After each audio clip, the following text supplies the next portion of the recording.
Сәлем барша менің оқырмандарым. Баршаңа да қайырлы күн. Біз бүгінгі видеомызда біздің энергиямыз қайда кетеді, сол жөнінде әңгіме айтатын боламыз. Маған келетін көп адамдар айтады, біздің бойымызда ешқандай да энергия жоқ, шаршай береміз, ұйықтай бергіміз келеді. Немесе бір нәрсені жоспарлаймыз да, сол жоспарды іске асыруға мүмкіндік бола бермейді дейді. Бір шаршау, бір әйтеуір алға қадам баса алмау. Енді осының себебі не? Бұның себебі біздің ішімізде адамда ішкі диалог деген болады, немесе внутренний диалог дейді. Сол ішкі диалогты біз басқара алмаудан болады. Ішкі диалогты басқара алмау деген сөз, ол ойды басқара алмауды білдіреді. Жалпы, осы менің видеомды аяғына дейін қарап шығыңыз да, өзіңізбен өзіңіз жұмыс жасап, өзіңізге өзіңіз бақылау жасап көріңіз. Сіздің негізгі күндізгі ойлап жүретін ойыңыз қай уақытқа кетеді? Сіз нені ойлап жүресіз? Енді көп адамдар қарап тұрсақ, іштей әркіммен ұрсып жүреді. Енді ол менің өзімнің басымнан өткен жағдай.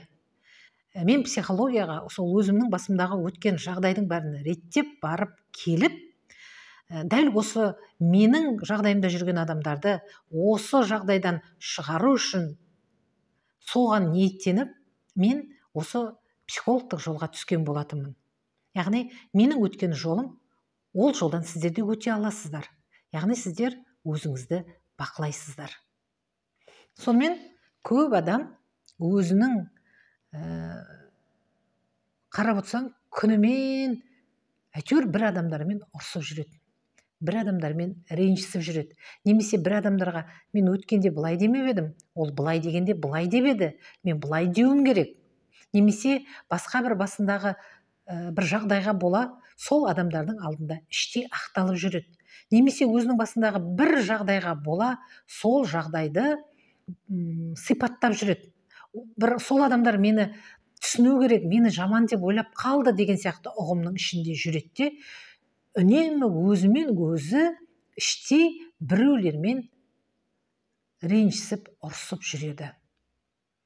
Міне, дәл осы жағдай сіздің ішіңіздегі энергетиканы жеп қояды.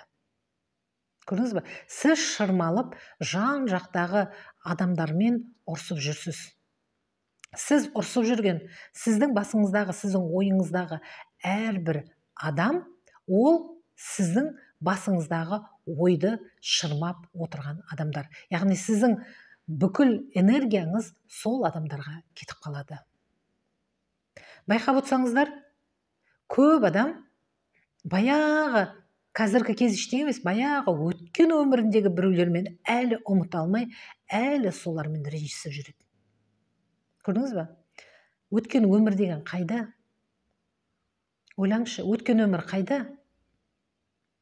Өткен өмір тек қана сіздің басыңызда болды, ол басқа жерде жоқ.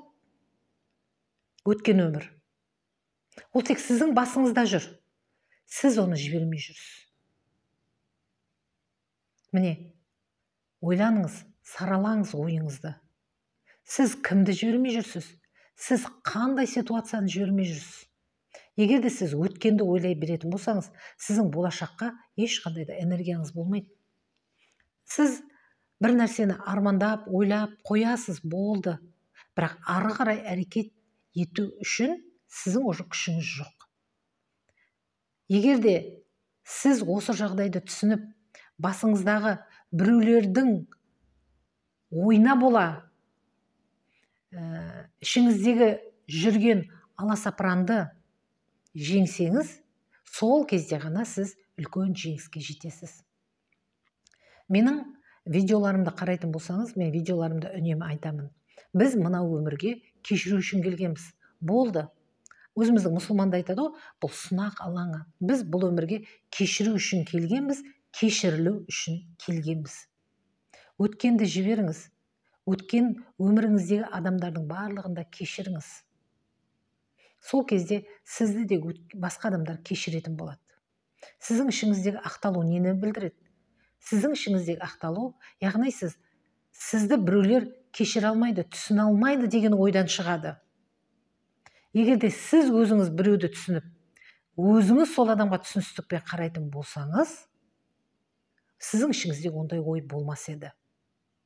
Жалпы психологияда айтады, зазеркалье дейді. Яғни біздер өзіміздің ішіміздегі жағдайды сырттан көреміз.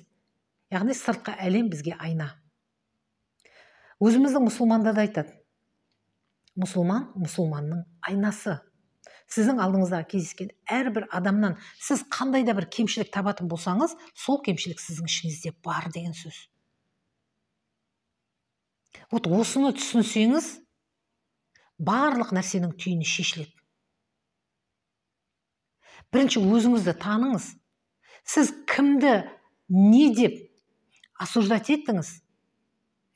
Сол қасиет міндетті түрде сізде бар деген сөз. Себебі адам өзінің ішіндегін сырттан көреді. Сіз өзіңіздің ішіңіздегі сондай қасиетті сырттан көріп тұрсыз. Болды, все, басқа ешқандай да сізге біреудің жаманаты жоқ. Просто әрбір сізге кездескен адам сізге сабақ, сізге тәжірибе. Өмірді солай деп қабылдаңыз, ойды солай деп қабылдаңыз. Басыңызда любой бір негативный ой кеп қалды ма? Ойлаңыз, тоқтай тұр. Мынау маған мынандай деп тұр. Мынандай ситуация болып тұр. Осы ситуацияны неге тарттым мен? Маған не айтайын деп тұр осы жағдай? Деп өзіңізге қарай үңіліңіз, өзіңізге қарай вниманияны бұрыңыз. Біздер не істеп жүрміз қазір? Біздің бүткіл внимание деп отқанымыз ол энергия. Сіздің бүткіл энергияңыз өзге жан жаққа кетіп жатыр. Сол жан жаққа кеткен энергияны өзіңізге қарай бағыттайтын болсаңыз, онда сіз арман тілегіңізге қарай қадам жасай аласыз. Бірінші өзіңізді жеңсеңіз, сізді үлкен ұлы жеңістер күтіп тұр. Міне, сондықтан да іштегі внутренний диалогты бақылап үйреніңіз. Менің марафоныма қатысқан бір Гүлжан деген келіншек айтатын. Мен осы марафонға қатысқанға дейін баяғыдан бір 10 жыл бұрын айырылып кеткен күйеуімнің жалпы 8 қайнапам болып еді дейді. Сол 8 қайнапаммен ұрсамда жүреді екенмін дейді. Көрдіңіз ба? Ол қайнапасы жоқ, ол қайнапасы баяғы басқа бір жақта қалды. Ол қазір өзі Алматыда. Бірақ әлі болып өзімен бірге сол 8 қайнапасын көтеріп алып келіп жүрді. Әлі сол ап-ауыр күйде ісі алға баспай жүр. Неге? Себебі біздер артық ой арқалап алып жүрміз. Сіздің жолыңыз болмай жүр деген сөз, немесе ауырып жүрсеңіз, сізде артық ой бар деген сөз. Сол артық ойдан арылыңыз. Қазір өте көп психологтар бар, ізденіңіз, барыңыз, әрбір психологтан бір алатын нәрсеңіз болады, үйреніңіз. Бұндай жағдай тек қана сіздің басыңызда жүрген жоқ, қазір кезде қоғамда барлығы сондай дәрежеде. Өзі айтады, Алла тағала бір есік жапқанмен екінші есікті ашады деп. Яғни қазір сондай жағдай болып жатыр. Жер бетінде психологтардың да көбейіп жатқан себебі содан.